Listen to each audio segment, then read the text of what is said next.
whare pai. Hara mai. Hara mai ki tātou hui o tō rānei e te minita. Te minita o te pūtea, te minita o te tā Māori o te whare paramata. Tēnā kōrua, me o a rōpū whakeke o tō rā. E te tuahine,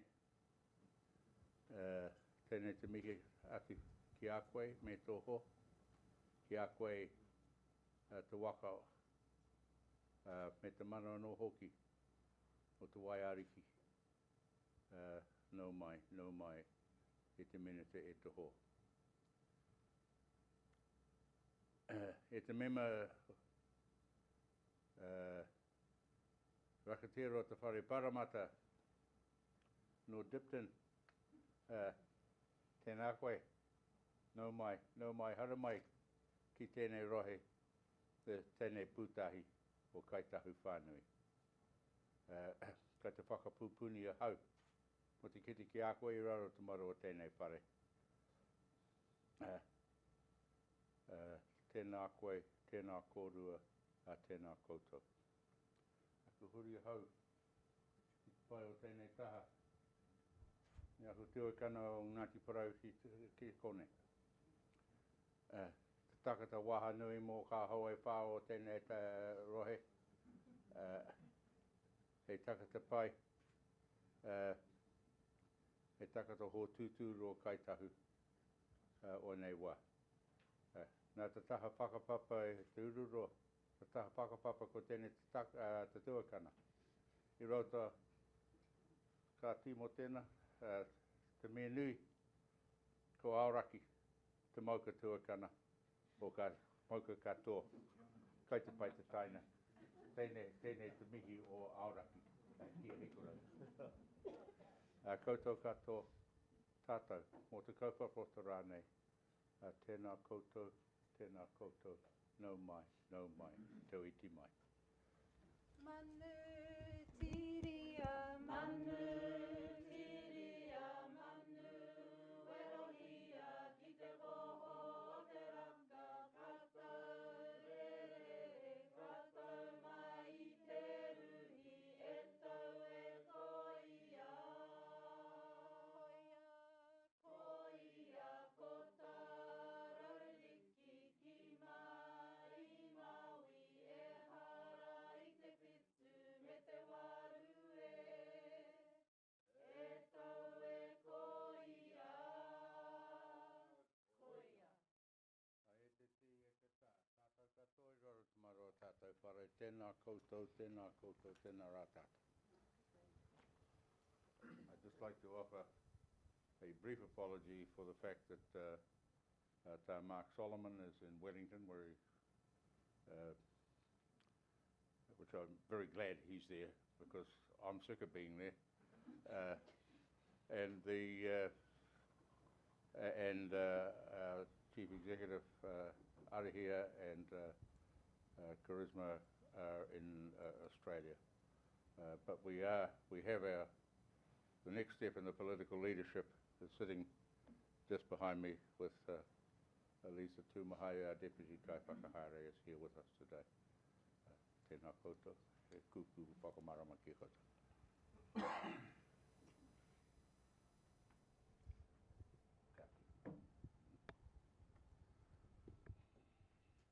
Oeno kia ora tātou e te whare. Tēnā koutou I whakatūwhera nei te koe o te whare nei kia māu ko te Premier Tuarua, ka mutu ko te minita mo te take nui, mo te moni. I tāi mai nā rungi te āhuatanga o tā koutou tono, o tira te pōhiri ki eke mai ki mui a koutou tēnei rā. Tā tipene tēnā koe, I whakatūwhera nei te āhuatanga o tātou hui, ka mutu I whakatau mai I te tira haere, ngā apiha o te kāwanatanga, tira ana ko amo, te āhuatanga ki ai ki Ngāti Parau, nei anāti Dipton, e kōrero hiake nei, ka mutu, anei māua ko taku hoa I roto te whare pāremata, ngā apiha o te puni kōkiri. Ka mihi rā ki o kūtu katoa, hari te mehe nui ngā kōrero tau ake nei, ka kōrero tātai. Engari tēnei rā, ka mihi rā ki o kūtau, I ngā kau nui mai, ki te tuku i te pōhiri, ki hara mai tātou katoa ki konei kōrero ai, i te āhuatanga o te tahua pūtea. Ko etahi kāore te tino mārama ki te hohunutanga o tēnei mea o te pūtea, arano ona kōrero, engari tau ake māu ko te minita nei tērā e kōrero. E mihi rā ki a koe, o tira ki tō tira, e noho rārangina, e tia ki nei te āhuatanga o te kāinga nei. Kore e mutu te āhuatanga ki ngā mate huho te wā. Arano o etahi. He mataku nōku ki te whakahua ingoa kai mahu ake tētahi ki waho. Engari me pēnei rawa te koro, ko te kauri o te taitoke rau, a tērā i kawe nei te āhuatanga o tō tātou reo, te taurawhiri te reo, ko ere ma tērā, ko te āhuatanga ki taku rohe, ki te pāpō Mante Ohia, e whai pānga ki konei, e re amu, ko tana pāpā tērā, tino pakeke o roto o tauranga moana, Ngāti Pūkenga, ka mutu tana pānga ki a koutou, nā rungi te āhuatanga o tana moe ki tētahi o ngā puti pai o te Waipounamu, ka tangi ake ki aia, ko tana pāpā noho ki kei te koro pupuaka i roto i te ngākau, ko te tangi mō Mante, te wā i aia, takatuani te mata o te whenua. Engari waiho rata ki oki, ke moe, nei tātou e hui nei, e whai nei nā waihotanga mai, ai ra kamihi rā ki tēnā o kūtau, tēnā kūtau ka mutu ki a koe Lisa, e kaue nei te āhuatanga o te whakatau o tēnei o ngā pāpā, ki a koe, ka pai oki, waiho tērā koro ki reira, ka huri atu rā ki te wahine ringa raupā o te Pāti Māori i ona rā, tia ki nā pai tia nei e kūtau i tēnei wā, te tūmanaku, ka tangi ake ki aia, ka rei te taha katau, ka rei te ranga i te taha Māui, i roto te whare pāremata, engari ko whai wāhi wānga nui a kūtau. Oira kei te harikoa, ki te kita atu i aia, o tira ki a kūtau katoa i tēnei rā, e wama, tēnā kūtau, kia ora tātou katoa. Kia ora.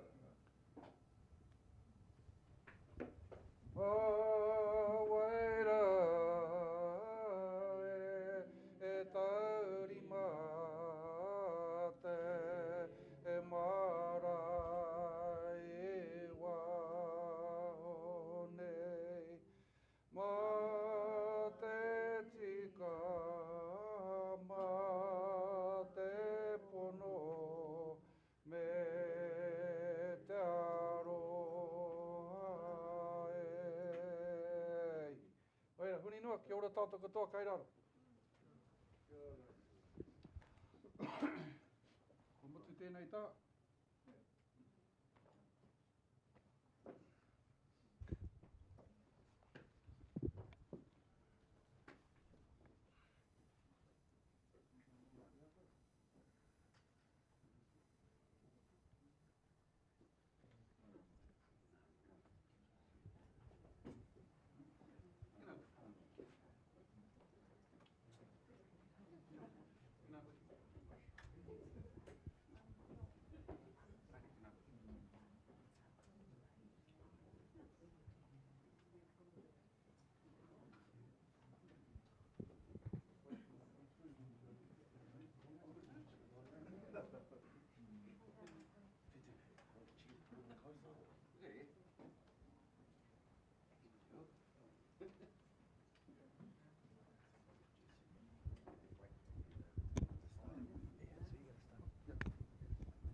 Te Māori keirunga, te Māori erangi, te Māori kaputa ki wao ki te whai au ki te ao mārama. Mai mo te pōhue, ki te tapu wai o Uenuku, hoki tonu mai ki a Aoraki Matatu e tūnei. Tēnei rā, tātou o te rūnanga o Ngai Tahu, e mihi atu nā ki a koutou o ngā papatupu rūnanga puta noa i te motu nei, te whakarongo mai nei, ana ki ngā minita kua tai mai nei. Me te tautoko hoki i ngā mihi o tō tātou rangatira tā tipene, ki o tātou manuhiri kua tai mai nei. Tēnā koutou, kia ora katoa tātou.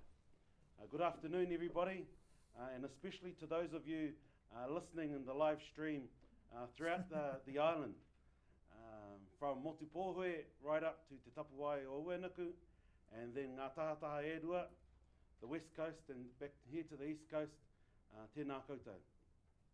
It's a privilege to welcome the Deputy Prime Minister, Minister of Finance, Minister English, and the Minister for Māori Affairs, Māori Development, and Associate Minister for Economic Development, Minister Tiururo Flevel. Tēnā korua, and without any further ado, I'd like to hand over to you, Minister Flevel, to get things started and inform the island of the exciting things that have come out of the budget, and also some of the more controversial things that have come out in the hope that we as the people based here in the South Island have a better understanding of what there is for us to grapple with and also participate in going forward. Tēnā korua, kia ora tātou. Well, kia ora anō everybody, nice to see you all. Thank you for taking some time out, and all of those of you in television land. Nice to be here with the Deputy Prime Minister and Minister for Finance. So what I'll do is I'll just be setting the scene, the bigger scene, and then the Minister will give us an overview about the budget. Then following that, I'll drop down into the things that specifically around my portfolios, which are Minister for Māori Development, Minister for Whānau and Associate Minister for Economic Development, and then probably take some questions after that. We had a dry run yesterday in Auckland, and at Auckland University, so hopefully we're going to be even sharper than we were yesterday. Perhaps I can start with sort of the bigger overview. That is to say that in order to be government of the day, you need 61 votes in your pocket. At the moment, there's usually 120. There are 121 members of Parliament. In order to be the government of the day, you need at least 61. National has 59. They're short. So they had an agreement with the ACT Party, gave them 60, and United Future Party gave them 61. And at that point in time, this is maybe 6-7 years ago, the Prime Minister decided that he believed that there was a need possibly to look to another partner, and that partner was the Māori Party. He looked at the Māori Party possibly for a number of reasons. You could go on one side and say it was good for nation building, and he wanted to show the country that in fact having Māori a part of decision making actually isn't bad. It does provide a good look for the country. It's a part of nation building, and that there's a lot to be learnt, and that the contribution of a Māori Party could be pretty significant to the nation building. On the other side of the coin, some might say that he needed an insurance policy. In case, being right on the edge, 61 is right there, and just in case something happened, you needed an insurance policy. Whichever way it is, the Prime Minister 2 elections ago, asked the Māori Party into an arrangement. That continued the next election, and it continued just at the last election at the end of last year. So we are there by invitation. We are sitting as partners with the National Party by way of invitation, and how we've set out our arrangement is by way of in a document called Te Tahu ki te Pairangi, the doorway to the future. In that document, it requires the Māori Party to agree with the budget. As I say, everything hinges in Parliament around votes. If you don't get to 61, you cannot run the country. So they already have 61, but we provide that extra vote to make sure that we have stable government. So our 2 votes takes it to 63, stable government. There is no question that the National Party will govern through for 3 years, unless something catastrophic happens. Part of that arrangement too is that we have the opportunity to vote against the government. In fact, the Minister might suggest that we vote against them more than they like, but that's just how we roll. We can vote against the government at any point in time. The third part of our agreement is that we have the ability to vote against, not only vote against the government, but actually to let them know. We must let them know. That's called a no surprises policy, because then they can scramble to get votes from elsewhere in order to get to that magic number of 61.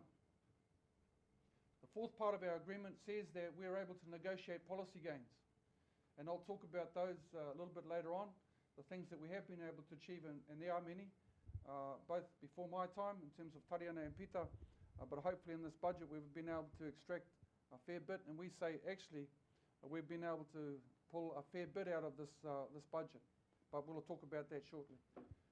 The other part that we've been able to do is to negotiate dollars.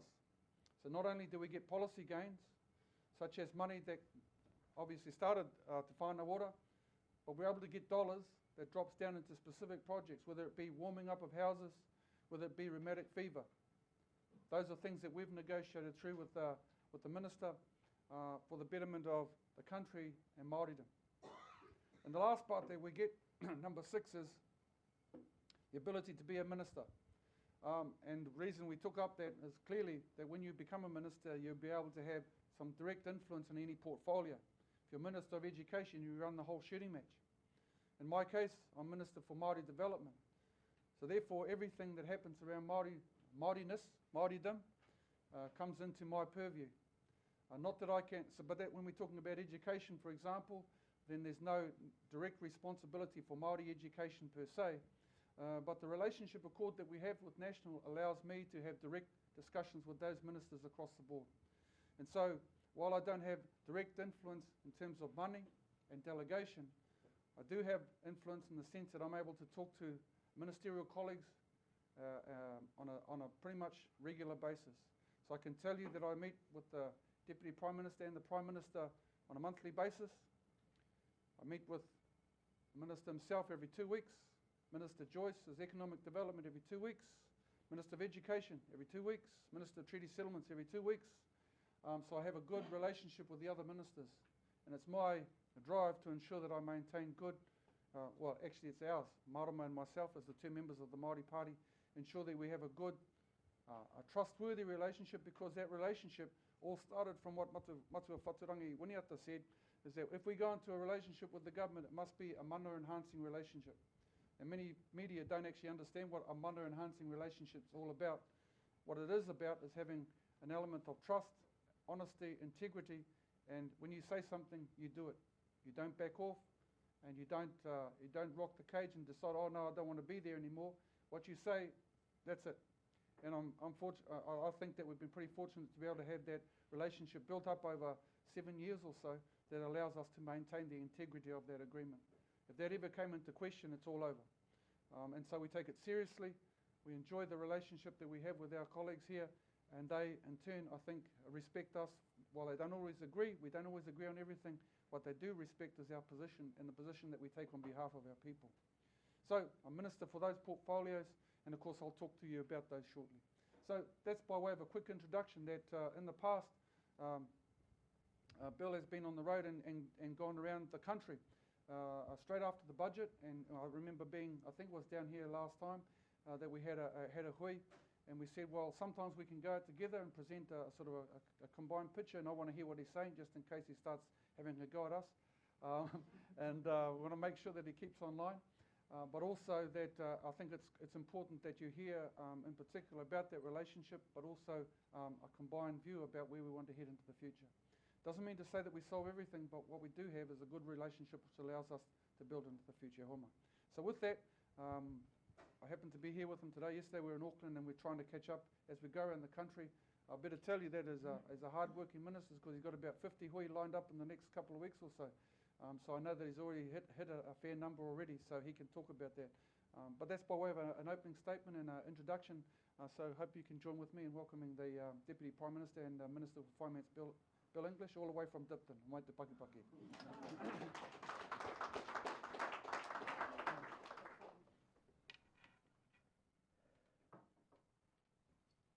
Te whare o te Waipounamu, tēnā koe.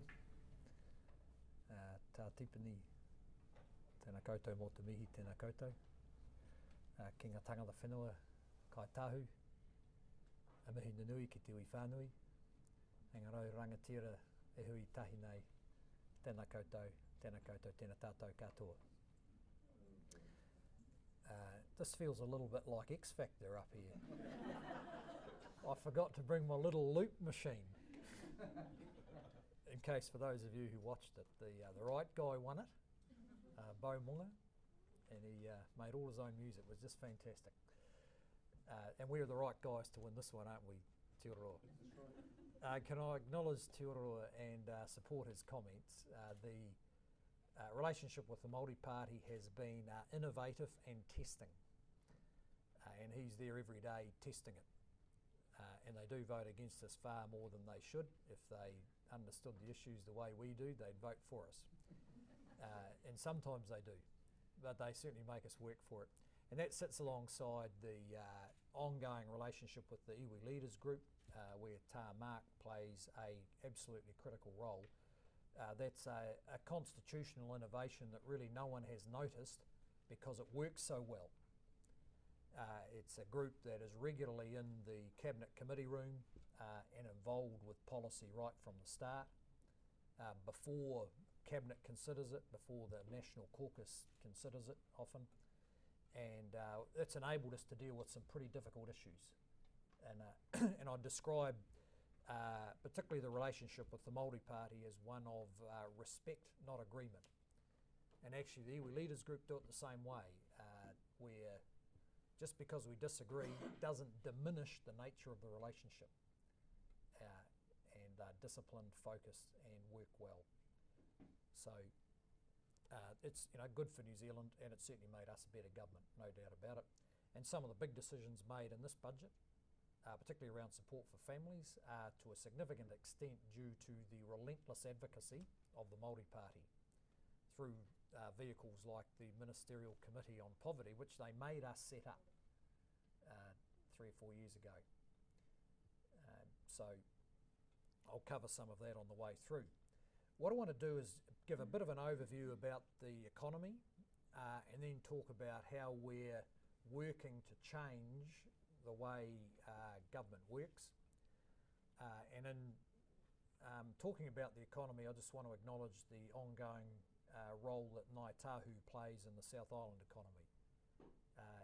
I'm sure Tātipini pinches himself occasionally to think back, say, 30 years from where he started and a few others to what happens now with Ngai Tahu in time going to be the largest business entity in the South Island. It's just a matter of how long that takes.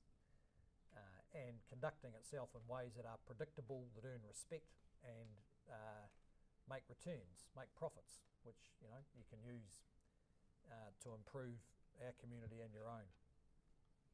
So I'll just talk about the economy, which is the context for all of that. So if we just get on, check. He's a very talented man, but he's not that good on the buttons. Not yet. You'll get better, Shay. Thank you. I'm depending on you. Look, the big opportunity for New Zealand over the next 5 years through to 2020 is for sustainable economic growth. And you can see here it'll be better. This is the forecast for the next 2 or 3 years, but it runs out to 2019, better than most other developed countries. And that means we are going to have a more positive opportunity than many others. And I'll just talk a bit about that if we move. Most people don't roll out of bed in the morning worried about GDP. I do. The Governor of the Reserve Bank does, and the other 6 people who do are all a bit odd. Most people normally worry about their incomes. And so the economic forecasts add up to progress on incomes. And this is just a measure of the average wage. It's quite hard for people to see day to day as they're trying to cover their bills, save a bit of money, get the mortgage paid. Quite hard to see progress. But actually, when you look at the official measurement of the average wage, which of course isn't everyone's wage, it's just an average across the economy, you can see there from 2012 on, 2012 was 53,000, by 2019 it'll be 63,000. So because it's an average, actually, probably over half the population earn less than that. But it is moving up. And the reason these numbers are official, so this is the average wage is the basis of the calculation for national super. There's probably not many people here on national super, but it's it goes up because it's tied. There's one in the front row, and it's not. Yeah, it's the Ngāti Porou guy. It goes up. National super goes up because the average wage goes up. The other thing that worries people is job security, if they've got a job, and whether they're going to get a job if they don't have one. Now, unemployment is one measure of it. So the unemployment rate's going to drop. It's been up to almost 8%, and it's going to gradually drop down to 5.5%. Now, that's not fast enough. But there is an interesting pattern across New Zealand. Essentially, the closer you are to Dipton, the better the unemployment rate. So in Southland, it's about 3%. If you can stand up and breathe for half an hour, you can get a job. In Christchurch, it's sort of between 3 and 4. In Auckland, it's still 6, and in Northland, it's 10. This idea that Auckland is the only part of the country that's growing is wrong. Quite a number of the regions are growing faster than Auckland, and if you're looking for a job, you're more likely to find it in the South Island than you are in Auckland. So, we're actually paying people to shift from Auckland to Christchurch for jobs. $3,000 a head, and it's working pretty well. But there are other measures that tell us that jobs are going to be, we're going to have more new jobs. So we'll just go back, stay on the other one. One of them is what's called the participation rate. So that is the proportion of the people of working age who, when you ask them, say they're available for work. And today that proportion is at the highest it's ever been. So there's more people out there now who have the confidence they might get a job if they don't have one than we've ever had. And the two groups where there's a bit more confidence are older people, that is people over 55, 60, getting a bit tired, but they're staying in the workforce, or if they lose their jobs, they're still putting their hand up. And the other one is secondary earners, so mum going back to work. She's a bit more likely now to say, yep, I might get a job. So that's pretty positive. And there's a lot of new jobs in this economy. So just in the last 4 years, I can remember in 2011 getting up in the budget and reading out a Treasury forecast that I wasn't sure about, which said there'd be 170,000 new jobs by June 2015. Actually, the number will be about 190,000.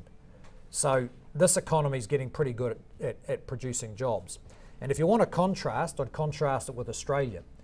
When you look at the official Australian GDP figure, the economic growth, it's a bit below New Zealand, but pretty similar. But actually, a lot of it is just longer trains of cheaper iron ore. When it comes to jobs, what's happening is your cousin rings up from Brisbane and says, mate, don't come over because it'll be hard to get a job. And he's ringing up from Perth saying, Mum, can I come home? Because they're losing jobs on a large scale in Perth. And that's why in the last few months, as a measure of job availability, we've actually now got an inflow from Australia to New Zealand, right? More people are moving from Australia to New Zealand than moving from New Zealand to Australia.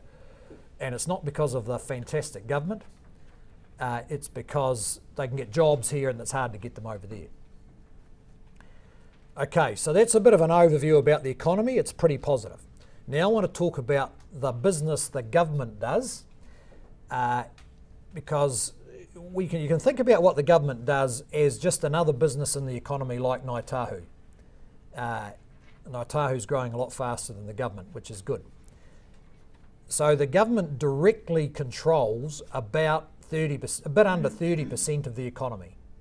So it makes rules for the other 70%, Resource Management Act, health and safety rules, Commerce Commission, banking rules, but it runs 30% directly. That's by 30% of the cars, people, jobs, buildings, IT systems are directly operated by government agencies or their contractors.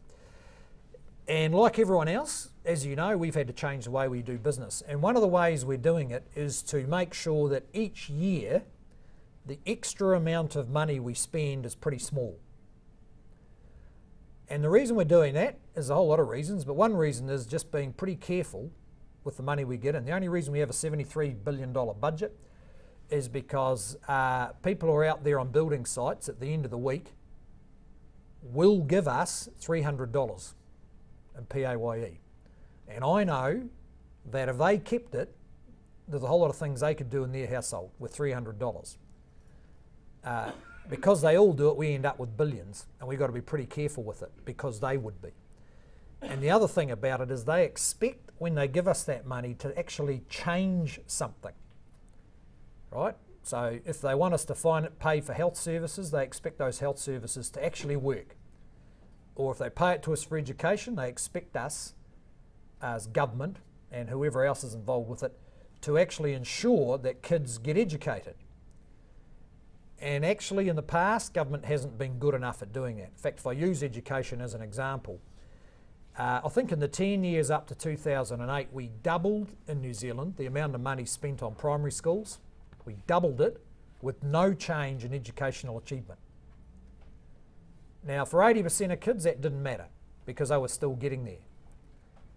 But for 20% of them who really need to get a better education, they missed out, even though we as politicians were going out saying we're spending a whole lot more money on education. So we're trying to move to getting results for people as the test, rather than the traditional test, which is that the politician proves they care by spending a lot more money. And so this graph just shows you how much more money, the discretionary extra spend each year, which is now around about $1 billion. And as you can see, it used to be much bigger. And going back into the 90s, it was still quite a bit bigger. So we're trying to be a bit more careful, and I'm going to show you more about how we're doing that in a minute. Okay? There's a bit of discussion about whether the government's in surplus or not. Well, of course this matters because for two reasons. One is we've run up a lot of debt. So in 2011, we had an $18 billion deficit. A lot of that was the costs for Christchurch because we put most of it in 1 year. I think 15 billion over the last few years. So we've got to pay off the overdraft. The other reason is that surpluses give us choices. And when we're sitting in the poverty committee with the Māori Party and out in the community listening to what people are saying about hardship, if our books aren't in good order, we can't do anything about it. So we want to get to surplus, but we're not completely hung up on it. So this year we could have had a bigger surplus than the 176 million, which is this year's one, if we hadn't done the hardship package. But we decided that the trajectory is pretty good. We're going to get there. It'll take a year longer to get bigger numbers. And in the meantime, we should actually just make sensible decisions rather than make dumb decisions just to get a surplus. Okay. And for New Zealand, we are going to have more choices than most countries. Now, this is just an international comparison, and we're the black line. And so we've got better operating surpluses than most countries. The more important one, though, is debt. You know, in New Zealand, we've had general agreement among the political parties we should have low debt. So if you're in the UK, US, Europe, Canada's a bit better, but that's, you know, about half the world economies. They have got an ageing population and huge debt. And so they're not going to be able to make choices like increasing benefit levels for 30 years.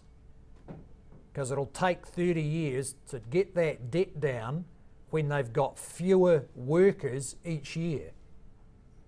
So yep, we've got an ageing population. It's not ageing as fast as those places. And actually, as doesn't cost as much as people think, and I don't get near as worried about it as some people do. But we're going to have more choices. So let's talk about how we could make those choices. So one of them has been this families package, and as I said, this has been you know, a bit of a surprise to people, but I just want to explain the context. Right from when we became the government, we were pretty clear that one way to control government spending and get better communities is to understand what really drives our costs in government. So this is wearing my finance hat. And what really drives a lot of our costs is dysfunctional, challenged, complex families. So we've spent 4 or 5 years actually trying to dig down to understand our customers better. Because actually there's thousands of people who spend a big chunk of their life almost completely dependent on the government. And for some of them it's absolutely necessary because they've got long-term serious disability or injury. For others, it's just a habit of welfare dependency.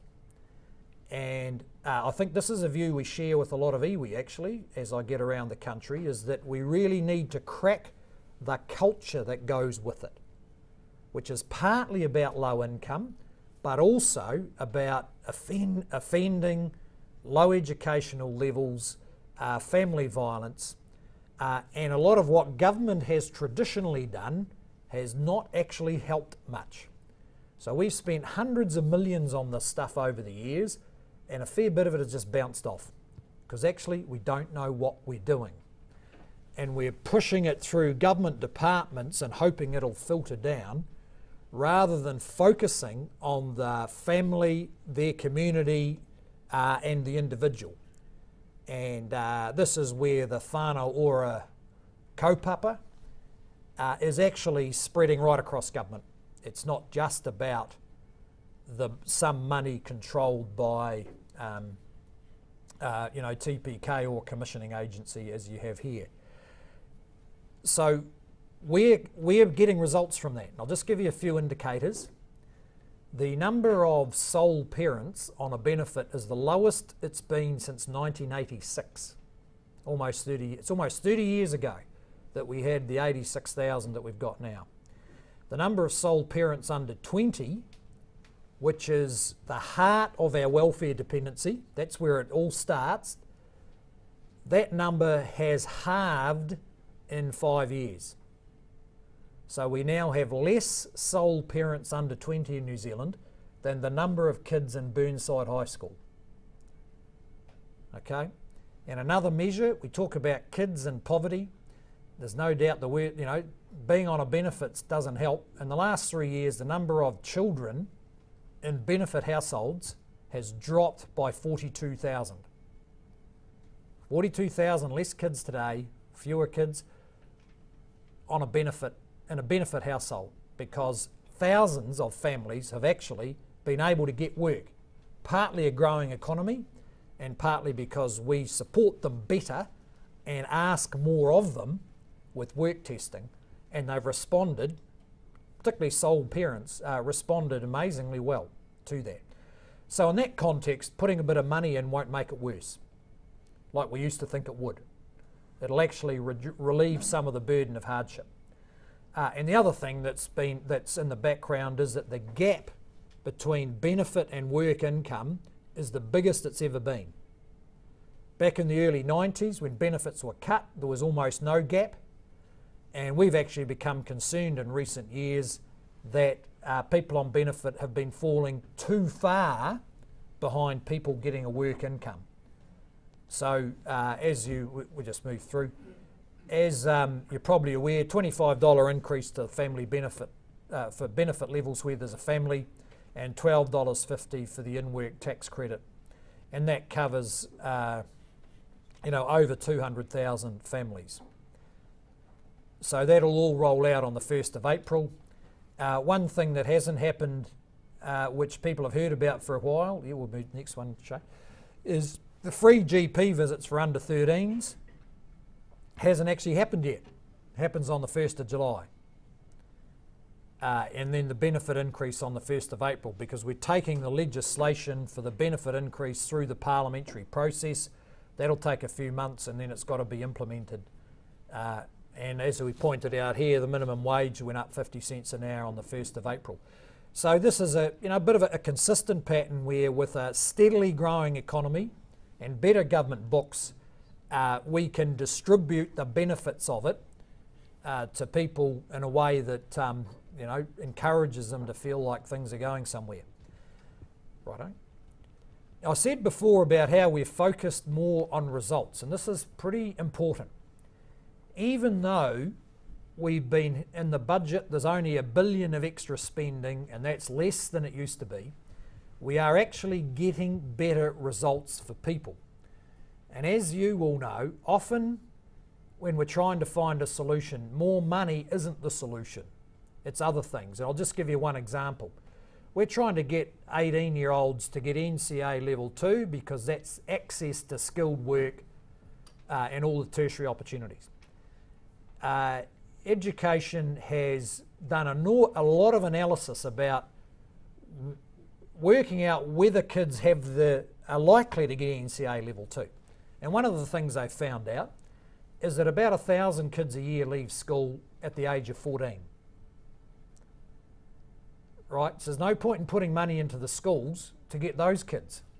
They don't need more money, they need us to find them. We didn't know that before, right? Until we started focusing on getting everyone through NCA level 2. So that's 1,000 a year. Over 5 years, it's 5,000 kids who left school at 14. My father, who would be 100 years old today, not today, in a few weeks, he left school at 14. And we've still got a lot of those kids leaving at 14. So we've got to go and find them.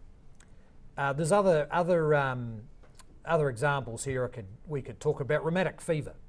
There's only 150 cases a year, but it sums up a whole lot of problems families have.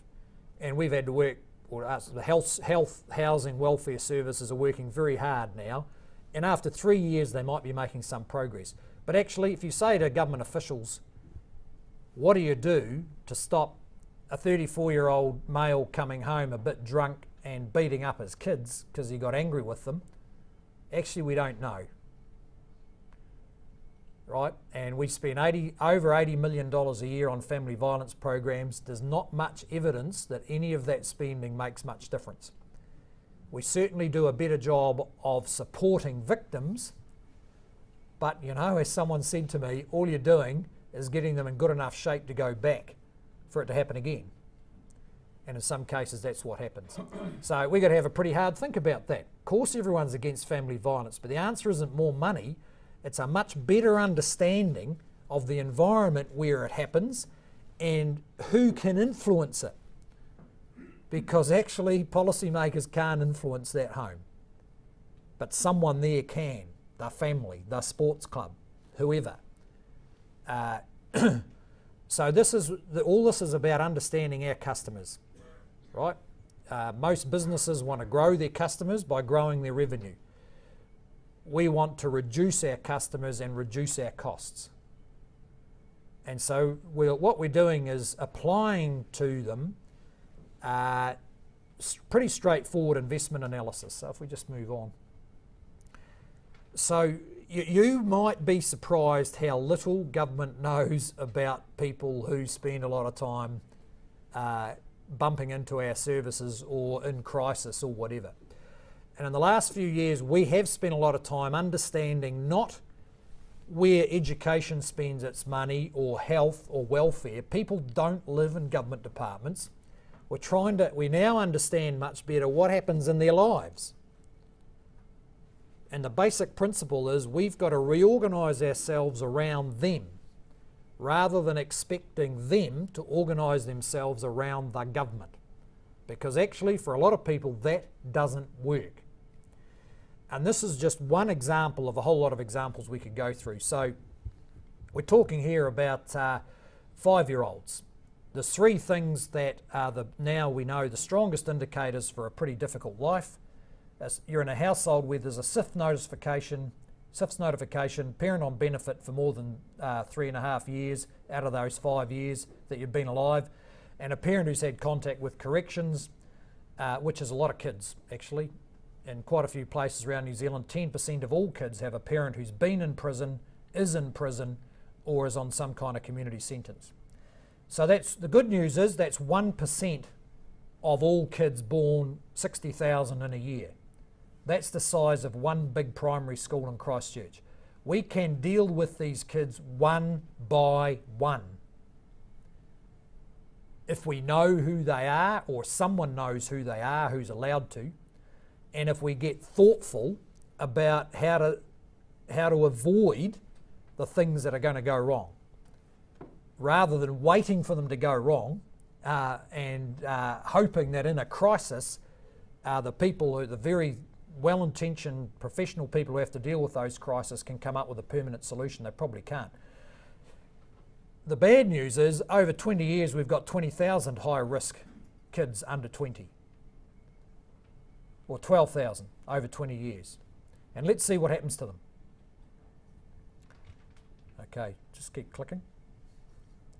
So all of this corresponds to your intuition, right? You know all this, it's just government didn't know it and didn't have a way of being clear about what was happening and having a good way of making decisions about intervention. So 7 of them won't get NCA, and here's a good question. 3 of those kids got NCA level 2. How the hell did they do that? Well, we should find out, because that's pretty good.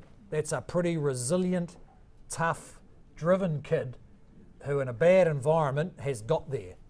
And we have no idea why they got there, because we have such a deficit-driven view of a lot of these families. But actually, there's a pretty amazing resilience in there, and we've got to work out how to improve it. By 21, 4 of them been on a benefit for 2 years, and by 35, a quarter of them been in prison. Just on the benefit thing, here's another fact. Of all the young people on benefit under 25 in New Zealand, 70%, 70, were born into a benefit household. With prisoners, at 35, 7,500 people leave prison every year. Within 12 months, 5,500 of them are on a sickness benefit. Even though in prison, we're meant to be looking after their health care, sorting out their addiction, giving them work, and we have 24-hour total control over them. And apparently, within 12 months, the vast majority of them are incapable of work, because you have to be to get a sickness benefit. Well, that looks like nonsense, doesn't it? We only found that out 2 months ago, that the main flow of people into sickness benefit is ex-prisoners. Okay, the kicker is at the bottom, if you just go back. So on average, each child will cost $320,000, and a significant proportion of them will cost $1 million. Well, if you had a problem that looked like it was going to cost $1 million, and it was a person that you knew, you'd probably get a bit organised about it. And we aren't, but we're starting to. And that's why reorganising government matters, because there's a moral compulsion, actually.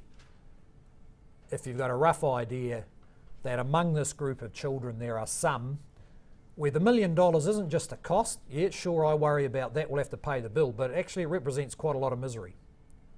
And it's not like it's new money. We spend that now. That's how we know it costs that, because we're already spending $1 million on some of these kids over the 30 years. Here's one simple thing. People keep saying to me, and it's a very good question, why does the government write 12-month contracts for everything? Well, I don't know why. We don't know why we do that. We just do it, probably to maintain control and make sure no one gets to be too good at what they do in case they take our jobs off us. But actually, these kids need 10, 15 years of support. And that's what makes iwi a natural partner of government, because you're much more permanent and sustained than a government department. There's always going to be a Ministry of Social Development, but it's always going to have a high turnover of people, and they're not actually organised around these kids. And it's going to be quite hard to reorganise them. We know that because we're trying it. Righto, we better keep going. We'll just flick through that. I'll just go to housing, which is 2 or 3 more. There's lots of money for everybody in the budget, in case you wanted to know what that said. Housing's a big issue. Christchurch, a bit of pressure's come off, but actually housing prices in Christchurch are still too high, as they are in most of New Zealand. And I've got a simple explanation, and people are happy to argue about it. The rules councils make for housing have been designed to stop cities growing. They create a shortage of land, it drives up the price of housing, and it's been the biggest driver of inequality in New Zealand in the last 20 years. Because the proportion of costs a family has to, the proportion of the income that now goes to housing has gone up quite a lot. And the lower your income, the more it's gone up. So it's fine if you're able to afford a $600,000 house, But actually it's much harder if you can only afford a $350,000, $400,000 house. So we've got to work intensively with councils to get them to understand that when they make rules to create a livable city, often what they're doing is cutting out or forcing up the costs for low and middle income families. And we're going to be doing a whole lot with Crown-owned land examples here. I think Ngāi Tahu's involved in the Riccarton project, which we're legislating for. And we've got to redevelop the Housing New Zealand real estate, which is happening rapidly here. And the City Council needs to redo their stock because it's in pretty poor condition. You know, it's a bit ironic that local government and central government turn out to be just about as bad as the bad landlords at maintaining our stock. And fortunately here you've had an earthquake that wiped out a lot of the poor stock owned by the government, so you're going to get some decent houses. But that was by accident, not design. Okay, last slide. Oh, Christchurch, cost of recovery is going up. I don't think I need to tell you about that. You live it every day. One more. Looking ahead, the main thing is the last point here. All sorts of things could go wrong in the world that affect our economy. And this business is affected directly by it. When there's a downturn in Europe, there's less tourists in Queenstown getting on the Ngāi Tahu trips, which are fantastic trips. I've been on one or two of them. And with some Ngāi Tahu look like they're going to push us off the edge there at one stage because they didn't agree with the National Party. But we've got... It's Ngāti Pro. But New Zealand has shown great resilience in the last few years. You know, you've got, particularly in Christchurch, you've got through difficult circumstances, you've got on and done what you needed to do, and that's what why we're pretty confident that whatever the world throws at us, we'll be able to handle it. Thanks.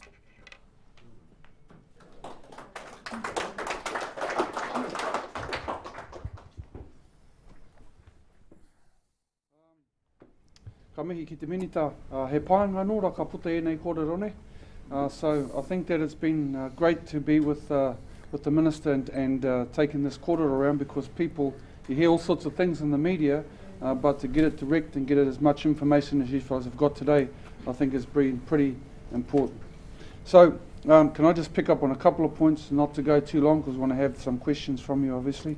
The first thing that he talked about actually, and he did mention it, and I need to sort of emphasise it, is that the big package from our perspective was the package around the $790 million, which is all about reducing hardship amongst our tamariki. And we made no secret, Māori parties have made no secret of the fact that our whole thrust has been about whānau. Why? Well, whānau water is the classic example of that. So we were pretty pleased about that, but just also to acknowledge the work that was done by Tariana and the party when we first got in to initiate the Ministerial Committee on Poverty, which was co-chaired by Tariana and also Bill, which set the scene for a number of issues that came out of our budgets, not only this year but last year. So if I talk about the warm-up New Zealand rheumatic fever prevention, the free doctors, GP visits and prescriptions, expansion of paid parental leave and a couple of other things, those are all things that came out of that committee. So it's not as if it was just set up and dropped away. In fact, a lot of stuff has come out of that, and of course we set that up, and we believe, even though he didn't talk it up and tell you to paki that it was the Māori Party that drew them over the line. We think it was the Māori Party, or we say it was the Māori Party because neither National nor Labour over the last 40 plus years has increased benefits for families. So we say that we did a real good job in pulling them over the line. The focus from our package, just go back one show. So the package really has been for us, has been about whānau, whare and whenua. We wanted to really push hard on those particular areas. So if I just go to the next one, which is firstly just starting off with, well, that one we just talked about, but I don't think we should underestimate the number. I heard on the news today, Minister, that the opposition don't know how, or don't think that you know how many families they can hit from that package. So I thought I'd give them a hand and tell them that there's 110,000 whānau get an extra $25 per week, and 89,000 Māori tamariki, and so on and so forth. So you can read those things. So I think I just wanted to support the Minister also with respect to the analysis that's being done now. Now, while I haven't been a minister for a long time, I'm amazed at the number of committees that have dropped out of ministerial committees that have actually started to really focus down and drill down on some of the information. that he talked about and mentioned today. Last 2 nights ago, there was a ministerial meeting on vulnerable children. There's other ones on violence. And everybody has now been given the hard word to drill down such that we get away from the notion of just more money, but actually give some real focus to where we want to turn our attentions. And so that's what we're also thinking about doing. So that package was pretty good from a Māori perspective, a Māori Party perspective indeed, because many of those families that will receive some assistance at the hard edge of poverty are going to be Māori whānau. So other gains through the relationship accord I've talked about already, so those ones that are mentioned in the past, through from 2008, 2011, 2014, all addressed at dealing with poverty. But it's not just about the bad, the sad, it's also about looking into the future, so we hopefully will give some presentation about that soon. Whānau Ora, of course, is at the very heart of the Māori Party and what we've been on about. And of course, the difficulty was that a number of the contracts, in particular around kaitoko whānau, were coming to an end at the end of June. And our priority was to maintain the current workforce. We absolutely believe in whānau ora, and I've seen and heard about the work that our navigators have done. I'm an absolute believer in that connect, and that's what the Minister talked about, the ability to sit next to whānau and navigate them through some of the government agencies, but also allow them to do their own planning, that the government doesn't have all the answers, but it does provide some support to whānau setting a platform for their future. And so we've been able to maintain the current workforce, and I say that by volume and not by person. So I know there's a number of you here from Whānau Ora. Whānau Ora has, at this particular budget, maintained our workforce. But a part of that too has been that, as the Minister mentioned, a number of the other, Whānau Ora is not just the responsibility of the Māori Party, nor myself as Minister. In fact, Tariana always talked about it as not being a program, it's a kaupapa that needs to be picked up across government agencies. And so we've been developing that over time. We haven't quite got there yet, but some of my ministerial colleagues have come to the view that there's a need to join up and do some work, some joined up work programs. There'll be more following up on this. So this budget has been about maintaining the capacity, maintaining the volume of the Whānau Ora navigators, and indeed those involved in kaitoko whānau and oranga whānau. So that's the first part. We're pretty pleased that we've been able to maintain that force, although I acknowledge that it doesn't do everything for everyone. We know that there's going to be some changes in Whānau Ora, but the discussion has already been started with all of the commissioning agencies, and I'd accept also that in particular I've heard the calls from Te Pūtahitanga around the fact that we haven't got a large volume into Waipounamu. Like, I acknowledge that. I absolutely acknowledge that. Does this budget change that? Not a lot, but we have some contingency in the back pocket, just not a big contingency, but nevertheless there's something there.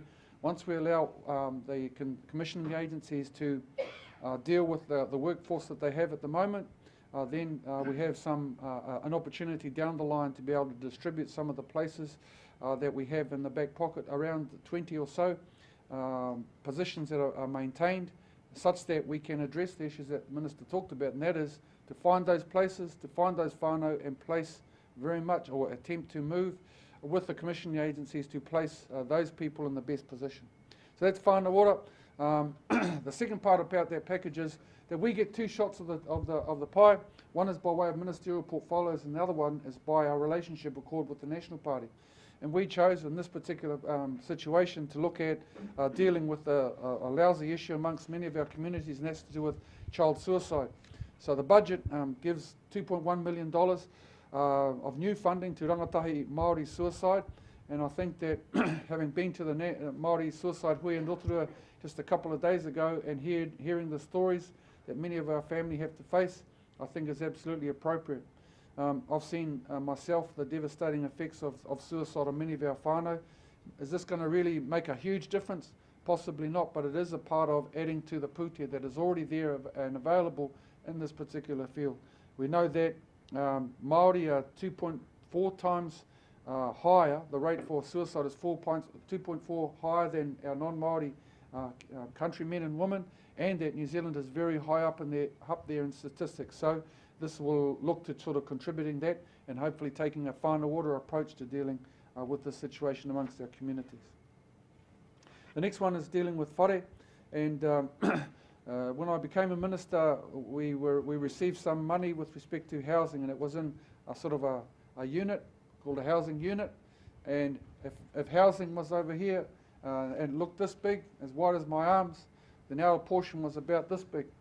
And we said that we didn't want to be just in that particular area of giving out money. We want to be a part of the big picture about housing. And housing is obviously an important component of government spending at the moment. It must be, because there's 3 ministers all doing it in different spheres and taking a really drilled down approach to dealing with some of the issues in housing that we face throughout the country, in particular in Auckland. I have presented to the minister sort of an overview about where we and I, as the Minister for Māori Development, want to be, and that is across that whole sphere. So our influence will come in terms of advocacy, and we're looking to set up a housing network within Te Puni Kōkiri, which will look across the board.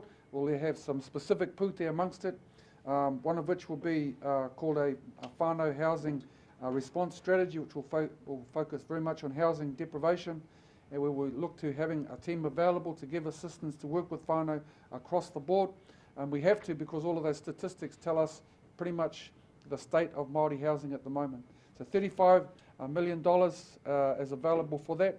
It will be managed within Te Puni Kōkiri at this point in time, and it's looking to build into the future alongside the other ministers. The next one is whenua, and of course 2 days ago we launched, we're Thursday now, Tuesday pretty much we had we had the Cabinet approval to embark on the discussions around Te Ture Whenua Act. Now, pretty much most of you, I'm sure, in the room know that the Ture Whenua reforms are pretty major. In fact, they're the most significant reform of Māori land tenure that's happened for a very long time. Up until last Tuesday, what had happened was that Minister Finnisland had pretty much set the scene by having about 2 or 3 rounds of consultation around the country involving iwi leaders through into the time that I became a minister up to the election at the end of last year.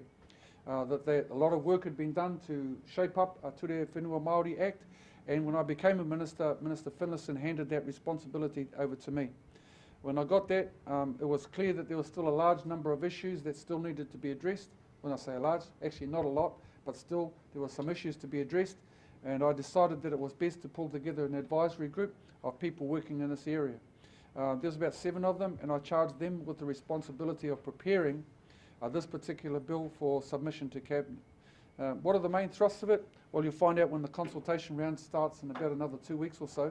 But the general gist is, one, is to start looking at freeing up the opportunities for our people to utilise the land that is actually is not being fully utilised at the moment.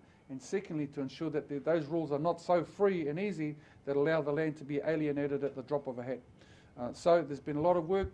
The last time I presented the paperwork to the Cabinet just the other day, there was about 14 technical changes, so it's as tight as we can get it. And for the first time that I've been in Parliament, the process that's been embarked on is what's called an exposure draft. So, what's an exposure draft? It's probably, the theory is it's as close as you can get to the actual law, but it's not the ending of the story. And so next week and so on, all of the panel that I assembled will be coming throughout the country and doing a consultation process. Everybody can have input into it.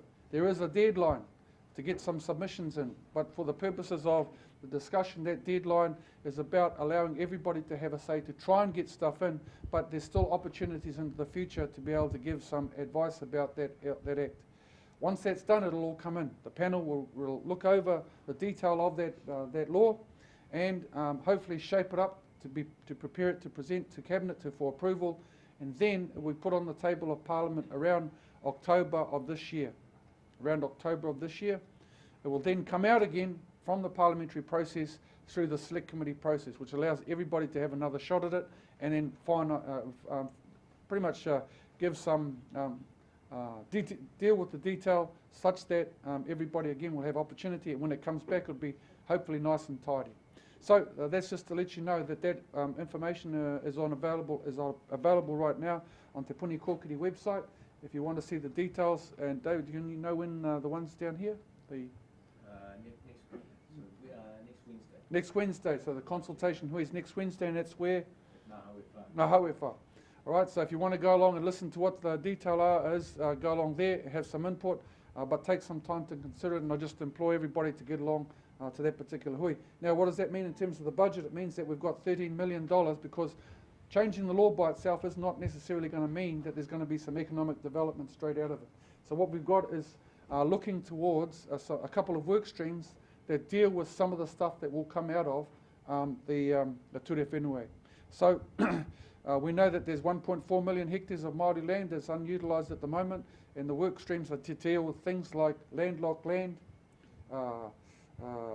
rating, valuation of Māori land, disaggregation of Māori land, those sorts of things.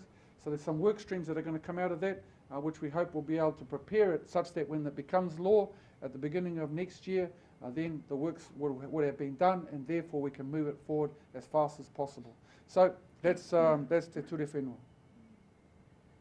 Other gains I talked about, as you can see there, our influence is not just about this year, but actually over the last years, and those are very quickly just some of the pūtea that is available at the moment that has been mentioned in other documents, but not necessarily public knowledge. So we have been able to make some influence across the board. So with that, e wama, so we've sort of dropped down from this relationship stuff that allows us to sit together and make some decisions. The Minister has outlined the budget, and of course we are important in that because we must support the budget to ensure that it goes through and have stable government. We will have stable government for 3 years unless somebody stuffs up, and we're not intending to do that, certainly from our party, and we will stand beside the government of the day through it for the full 3-year term and hopefully continue our influence. The Minister has outlined the sort of this package.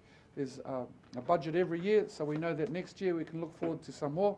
And the Māori Party, for one, will be looking forward to dragging some more out of the Minister. He's a hard man. He takes a bit of cracking, but we stay with it.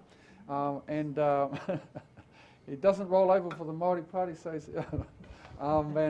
so we're looking forward to working with him in the next couple of years. But that's pretty much it. Just a good overview about where we've come and indeed the part that the Māori Party has played. So with that, ka nui te mihi kia koutou katoa. Happy to take a couple of questions that can direct it through Shay, and then we'll leave it at that. Ka nui te mihi, kia ora tata.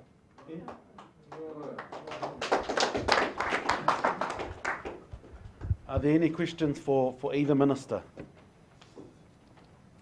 I've got one clarification, if I could, to Mr. English. The figure you quoted on,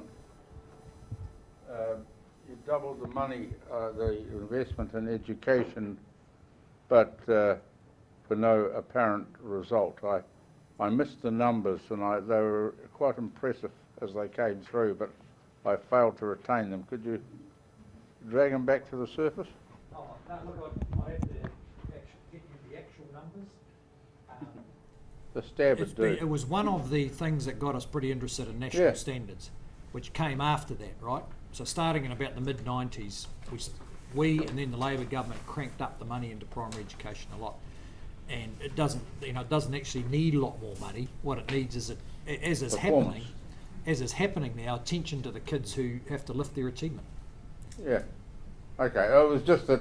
We'll get you the numbers. Yes, I'd be very grateful. Kia ora. Kia ora. Because you see, the thing that has fascinated me, because I have a background in education, admittedly it's a fair way back, in active service terms, but when we did the work for Ngāi Tahu on the building the claim, we did the first sort of full-depth social survey of our people that we'd ever undertaken. And Corps Mantell and Muriel and a bunch of others put this project together for us. We were astonished to find that even though we had a higher group of achievement at a tertiary level than other iwi, we were somewhere, not just geographically, but also statistically south of South Auckland in terms of dysfunction, the other end of the scale. And we have now got a situation here, the last lot of figures, I think, from this region, Canterbury, is that we're down considerably on male secondary school achievement compared to their sisters. This is not just the families. It's not just, I blame the parents sort of thing. This is the siblings do better than the males. And it's quite dramatic. And our figures in that respect are again on a par with South Auckland. Now, why that should be is something of an educational and professional challenge, but we don't seem to see any real serious grappling with it. We see people analysing it and giving us the answers, but not much effort of realisation going into the task. And that's what was impressed me about your comment about actual performance in the education system, because there's certain things that have been there for a hell of a long time. I'm just writing a Poraporaki for Api Maui at the moment, and I'm going back to questions that we were dealing with, he and I were dealing with the Māori Graduates Association, 1970s. And basically the model, the pattern hasn't shifted. The only thing that's happened is the population's increased. Bye. Susan. Oh, Robin, sorry. Shit. I just wanted to know, with the investment that will be going into education and following on from Tātipane's kōrero, how do you anticipate you'll be able to, or the government will be able to improve the outcomes, the educational outcomes and the achievements for Māori in that space? Okay, well, you'd get a much better response to this from Minister Parata, for whom it seems that it's about her top priority. I think the first thing is just to be sort of honest appraisal, so honest knowing what it is, knowing the scope of the problem.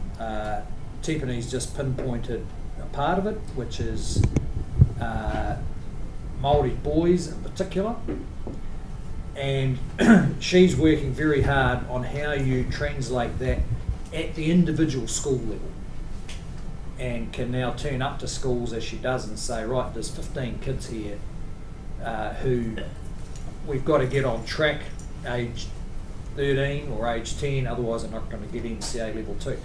And actually getting a very good response. So the proportion of, say, Māori boys who are getting NCA level 2 has actually gone up 7 or 8% in the last 2 or 3 years.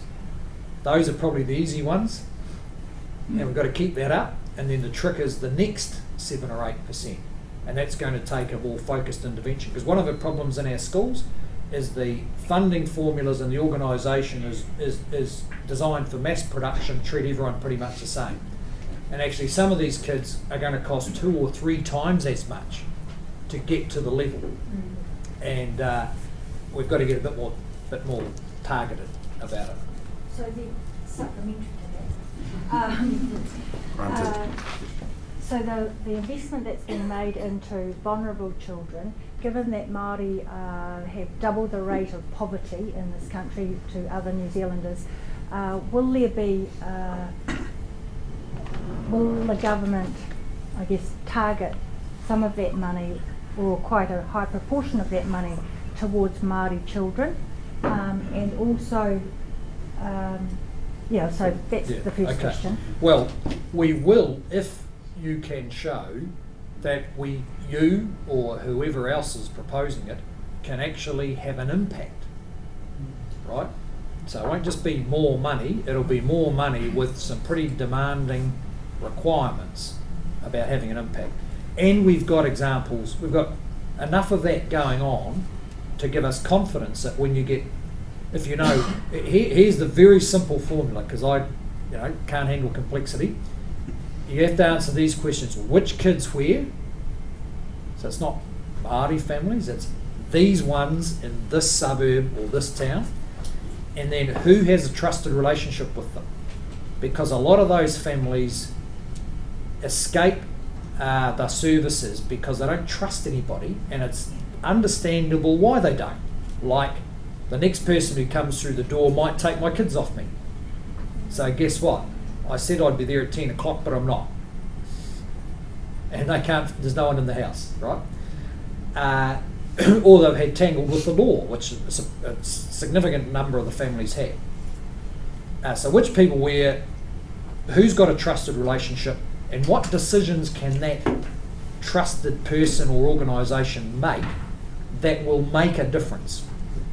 And if someone can explain that to us, and they can show they can sustain it over time, we know that it's worth investing, and maybe quite a lot, because you see how expensive it is to fail. And Te Oroa is seeing these stories every day. I'm seeing them a bit less often, but I'll just give you one little example in Palmerston North, where this is actually a whānau provider.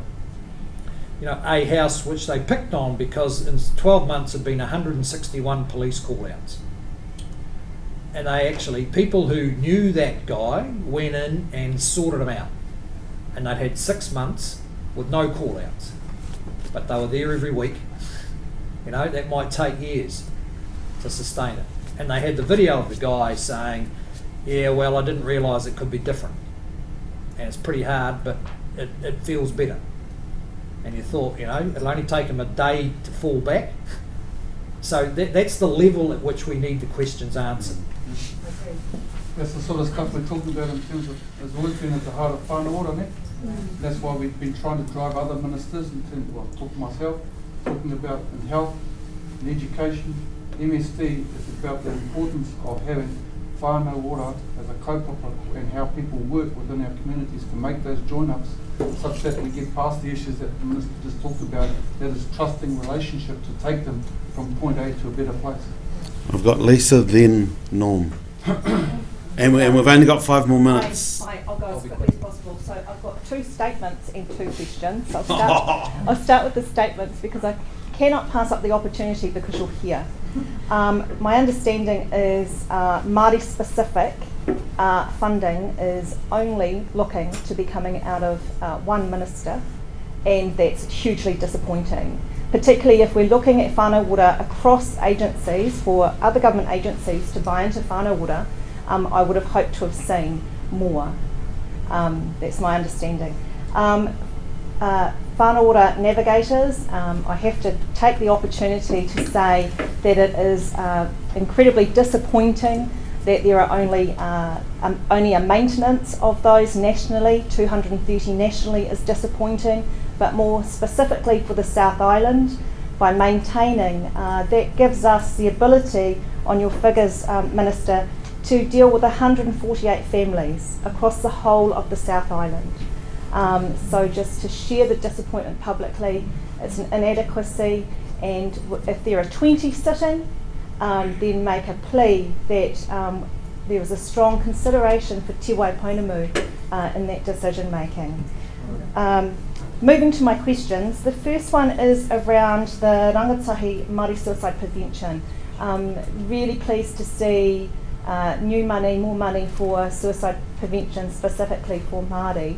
But I just want to know, Minister, why it's going into one particular government department rather than vote health, because there seems to be enough disjointedness across government agencies with suicide prevention plans for Africa, and we're going to add in another government agency rather than look to put it into vote health.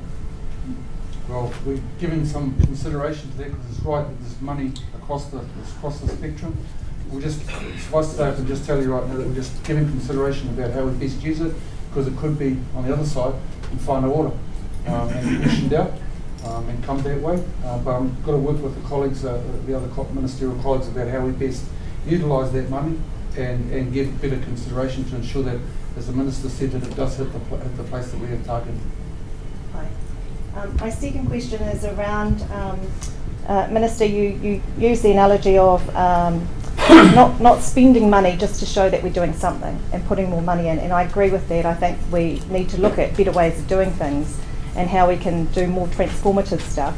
So with the $25 beneficiary increase, which is putting it into more of a dependency model, was there any thought given to that money being used in more of a transformative way and working with families as a whole rather than distributing it out across the population? Well, yes, a lot of thought, and that's why when I talked about the package, I talked about all the other work that's going on around the reducing dependency, which we've been working on for a while. So I think we came to the conclusion we needed a better balance. We needed to do a bit of both. That is, relieve some hardship, which will actually increase the resilience of some of these families, at the same time as persist with the work we need to do around breaking dependency. But what we've figured out, I think, from all that work is that, the change is us. Government has got plenty of resource, but we've got to change the way we organise so that when we interact with these families, we are actually having an impact. Because we've got hundreds of millions worth of services already out in the market. As I said, we spend $1 million on some of these kids now. So if you said to me, if the Prime Minister had said, we'll spend the $200 million on services for these families, I would say no, because the current way most services are organised isn't making any difference, and we'll just have $200 million more of no difference. Whereas some of the models, like where Whānau is successful, where children's teams are actually getting through the endless talking stage and having an impact, and we're seeing more and more health providers get a bit more orientated around prevention, then when we see impact, we can feed the money. Look, I've said to officials more than once, don't worry about the money, just show us a solution. Because often the policy machine uses a supposed lack of money as a reason to stop thinking about the hard solutions. Okay, so when we show them the analysis that says some of these kids are costing $1 million, we're saying to them, okay, we'll spend anything we can to change it. Just show us what it is, and guess what? They can't show us. I don't know, I'm not a social worker, I'm not an expert in how whānau work except my own, and that's hard enough to keep on top of. So they show us solutions, we'll spend the money. Norm. Thank you, Minister.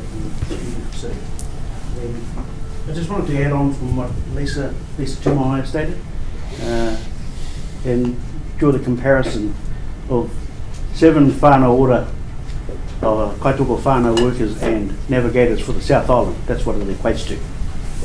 So we have 7 workers covering the South Island to help families. And the unfairness is you have 10 in Palmerston North. And you want to improve those areas of health and safety and welfare and all that for families. How can we possibly help you with only 7 workers on the road to cover the South Island? Yep, that's understood. It's the old Maori Affairs syndrome.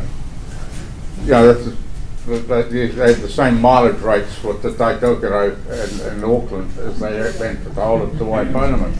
With the result, all Maori service, TPK services, the old Maori Affairs services, were always within what you could, a circumference of Christchurch that could be accomplished there and back, before lunch and back home. Yep. Right, George, and then one more. Kia ora, Paula. I suppose first and foremost acknowledgement to Everua for the advocating for more funds for Māori, and it's always actually good to see that focused funding on Māori. However, there's still another $15 or more billion that the government actually spends in other social and health areas that addresses other whānau that may not be actually accessing this type of resource.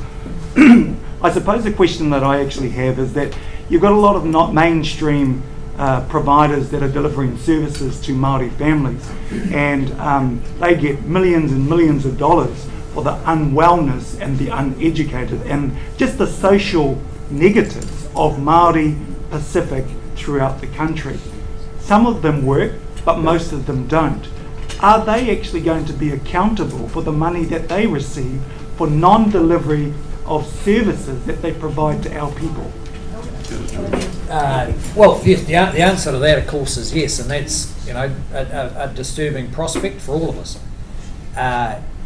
So if I just give you an example, because it would be these things called the children's teams. We passed this. We basically followed the advice all the lobby groups gave us, passed this Vulnerable Children's Act, but it's actually quite hard to implement. And so we're spending millions on paying mainstream services, doctors, nurses, teachers, social workers, community workers, psychologists, to talk about pretty basic things that surprise me, like what is their threshold for the definition of an abused child? And well, I thought they all knew, but they didn't. They all had different views about it. And now we're saying, well, someone's got to be accountable for each one, each child that fits the category. And there's actually quite a lot of them. There's thousands to get through, and we've done 135 apparently. So it's pretty slow. But in the background, the frontline people are working through those difficult issues. What information can they swap? Who's allowed to know what? I think they're taking far too long, but I hope we'll get there. But in the background, you can feel the management in these organisations are now worried. First, they were worried, we don't really want to be actually accountable for what actually happens. We just want to be accountable for spending the money. So they're getting over that hurdle, and now they've realised that if one person's going to be accountable, they want to make sure it's them. Okay, not the other guys. And that's creating the real bureaucratic tension. Because what has happened over the years is these families have generated a lot of work, and everyone's had their slice of the action, and it's been kind of settled. You do the health bit, you do the education bit, and let's not get on each other's territory too much. But accountability means accountability for a person. And the way I like to think of it is less about accountability and more about a trusted relationship. Because that's the bit we can't buy by paying more money, right? You have to find, that's a human quality that's there or it's not. So, yep, where you're talking is where we're going, but let's be realistic about what a slow, difficult process it's going to be. I'll just add to that and say that even in a short space of time, we're trying to break down those things that both Norm and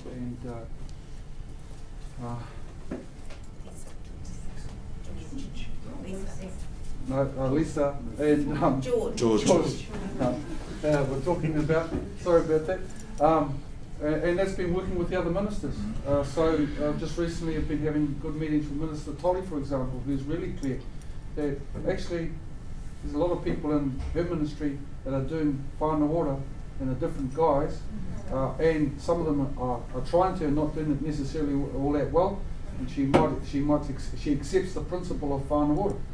She accepts that kaupapa and saying, well, just as Minister said, she's shifting money. It's not going to roll out immediately, but that's where we're heading, and we're trying to work on it in a similar way in terms of the other sectors such as health and education and the other departments. So people are coming to the party, even through the police. That's some of the discussions that's been happening through these ministerial portfolios. So I understand the points. I understand we haven't got that great resource. Well, if it's any comfort, all I can say is that the minister here understands the kōrero. We also know that we can work with other colleagues. It's just going to take some time to roll everybody through. Whānau ora is always going to be under criticism. In fact, there's many other that actually we sometimes forget that there's some of those bigger agencies that may not necessarily be doing the things that we all want of them and need to be certainly held to account.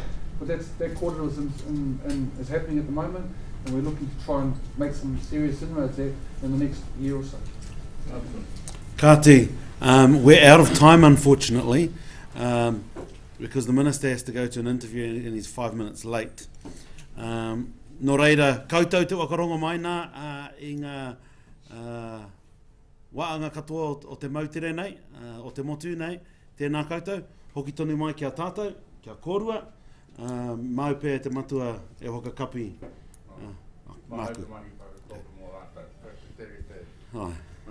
Nō reira, tēnā kōrua I tatu mai, ki te wā mai ngā kōrero, ana kia wakairea ki nei kupu, ki te karaki o tātou kai, kia pai te ngau, I te tī me te inu I te prawa, me kira tēnā kōrua, tēnā tātou, nau mai ngā nui ora nei nā tāne nā rei ua, tau e kia tami te amarama, ui e, tāi ki e. Kia ora tātou.